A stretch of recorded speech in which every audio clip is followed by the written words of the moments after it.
Hey there, today we're going to look at a brief guide on how to navigate Trello and Zoom.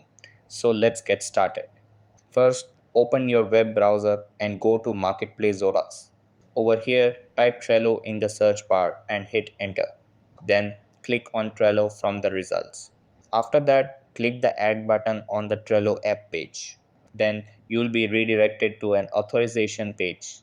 Over here, click allow to give permission. Then a setup window will appear asking to open Zoom meetings. After that, open the Trello chat window inside Zoom. Then type help in the chat. Over here, type connect in the chat.